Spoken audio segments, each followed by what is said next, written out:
Hey guys, thanks so much for joining. My name is Michelle, and I am a former client advisor for Louis Vuitton. Today I want to talk about a subject that may be a little controversial, maybe a little taboo, and it is the subject of replicas. So in my research for my channel, I keep coming across this article about a group, not just a group, like a culture, a subculture of wealthy ladies in New York. And there is a subreddit on it. I won't say the name, but you can find the article linked below. I thought this was interesting because this group of wealthy, and not just wealthy, but ultra wealthy, like CEOs, investors, venture capitalists, like women who can afford authentic handbags, are choosing to buy fakes. Or shall I say replicas? What's a nice word for fake? A replica. So there's a whole subculture, a whole subreddit about these ladies who pride themselves on replicas. Is this shocking? So I know there are plenty of replicas out there, but I'm a little shocked because, so I'm not in that ultra wealthy category, not even close. I'm trying to put my mind in their head, but it's a little shocking to me because honestly, when I worked for Louis, there were some rich people who would just come in and like, here's 30 grand, here's 11 grand, even 10 grand. Like, that's a lot of money. It's a lot of money to spend. And I always think about down payment to the car, the whole car on your wrist as a handbag. So if they can do it, more power to them. But I always thought, if I had that money, like how much money would I have to drop that much at Louis? And then there are people who trip over themselves because they cannot get this push-up Matisse. I really want this bag. I can't believe you don't have it. And it's like life or death. I must have this bag or I'm gonna start crying. You listen all, it's not that serious. So anyways, in comparison to this group of women who already have the social status and just choose to carry replicas. So the article anonymously interviews these ladies. And part of it, they say, is the thrill of the chase. It's a game of seeing how well put together these replica bags are. And it's the idea of saving money, that you're not spending 10 grand on a bag. It's much more reasonable because these ladies, they get bored with the bags and then they want to switch them out. But one of the things that they said was it's the stress factor. Do you want to go through the hassle of going to the store, maybe not being able to get a bag? What if they run out? What if my purchase history isn't good enough to buy this Birkin? And you literally don't need this type of stress in your life. Yes, don't we stress over these? Disclaimer here, you guys. I am not promoting buying a replica, nor am I promoting going to the store and spending all your money. Do whatever the heck you want. None of my business. So another reason for this subculture is that it's actually really fun to wheel and deal and feel like you're getting a deal. If you've ever went shopping in another country outside of the US or a flea market where you do have to bargain and wheel and deal, it gets kind of addicted. It gets kind of fun. It activates some dopamine in your brain and you're like, yeah, let's go for the next one, even if you don't need it. Now, these ladies pride themselves on finding the best fake possible, down to the stitch count, down to the materials, and even the way the bag smells. Trust me, some of these reps are so good you wouldn't even know. I always worried about that in the store. Is somebody going to bring in a replica and try to return it? I don't think it ever happened, but it was always a worry in the back of my head. So please note, this is not just handbags. It's shoes, clothing, watches, jewelry. Everything can be replicated. Another statement from the ladies in the article is that you do not grow your wealth buying expensive handbags. I wholeheartedly agree with this. Even though there are some bags you can resell on the market and maybe even make some money, you're most likely looking at breaking even after fees and stuff. But the thing is, you're just never guaranteed. So maybe it's a better idea to spend your money, like reinvest in your business, go on vacation, invest in your kids' education. I never look as a luxury purchase as an investment unless it's actually making money while it's sitting on your shelf. But anyways, to each their own. So another point I want to make, We all know that luxury retail prices have increased dramatically, not just like $20, $40, but like hundreds to thousands of dollars. I mean, if you just do a little search on the internet, if I can just tell you what the prices were in Louis Vuitton in 2019 to what they are now, some items have increased by $1,000. The pochette accessoire, it was $545, and now it's over $1,000 in just a few years.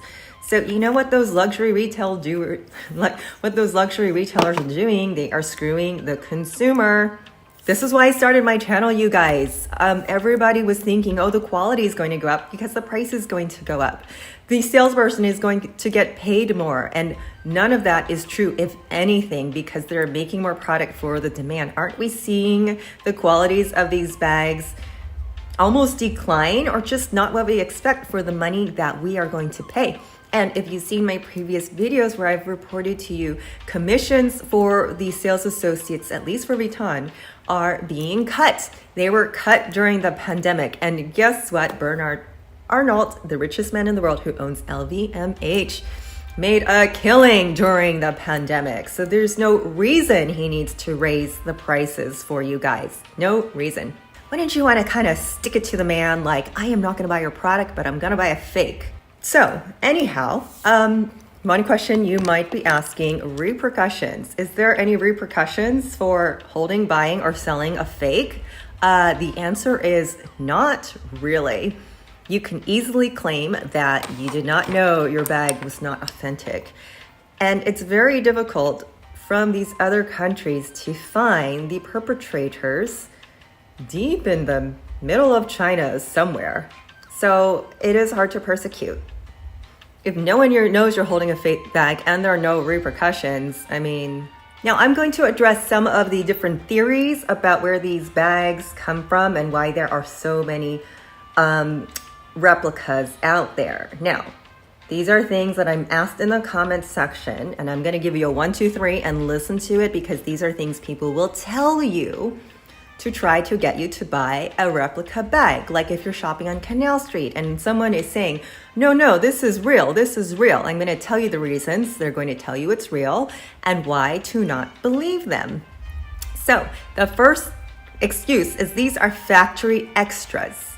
Now, there is no room for factory extras. I used to work in fashion manufacturing, and you buy the amount of material that you need to cut for the exact amount of bags or clothes or shoes that you need to make. So there is never a factory extra. They will try to get you with that, with anything, clothes, shoes, bags, whatever.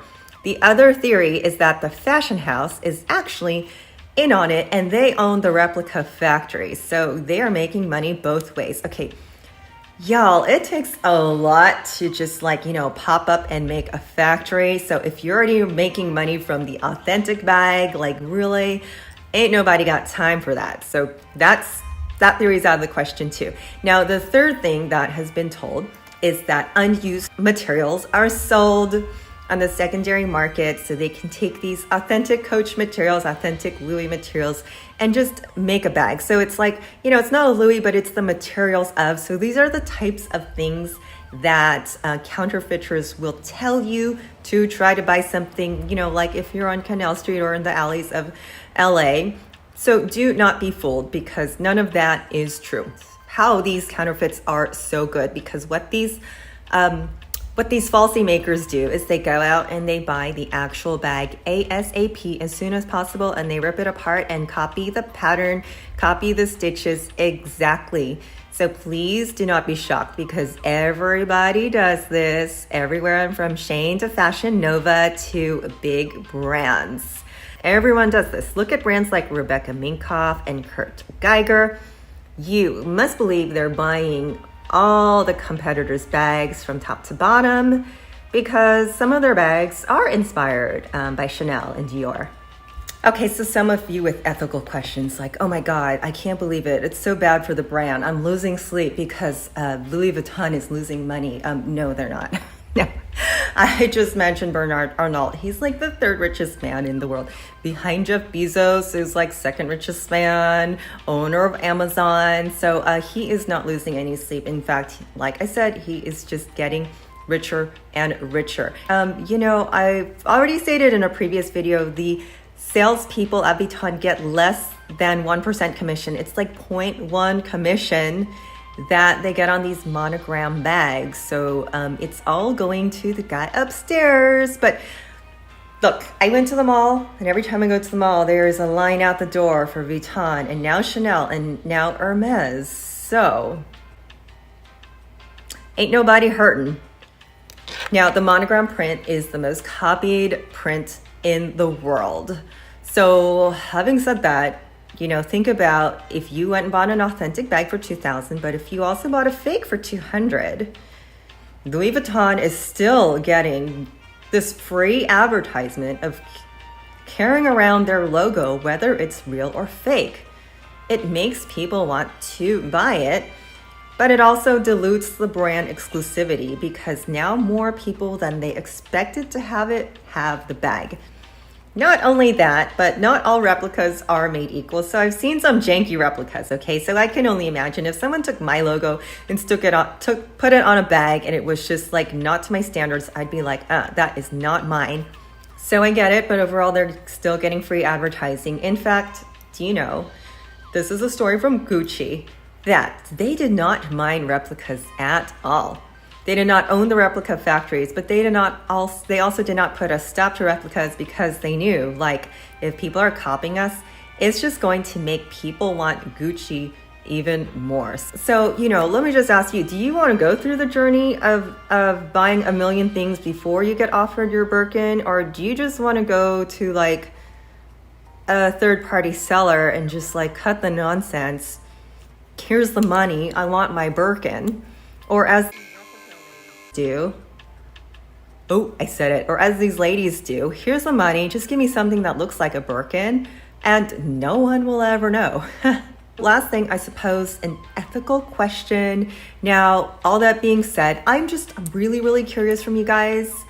I get approached by these replica companies all the time, and they want me to unbox a bag.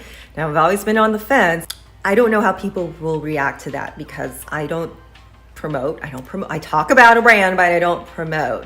So let me ask you guys, how do you feel about it if I acquire one of these bags just so I can show it to you, compare it with the real deal? Can you see the difference? I mean, if you've already watched my channel, you know, I tell you like, ew, this dirty corporation, but you still want to shop there. So, okay, buy this bag. And I'm just neutral on the subject, and I'm super, super curious about what these replicas look like. So just let me know in the comments your thoughts, your ideas, your suggestions. And would you be mad at me if I just went ahead and accepted a fake because I'm so freaking curious about what these bags look like? Well, thank you guys so much for watching. My name is Michelle, and make it a great day. I will see you soon. Bye.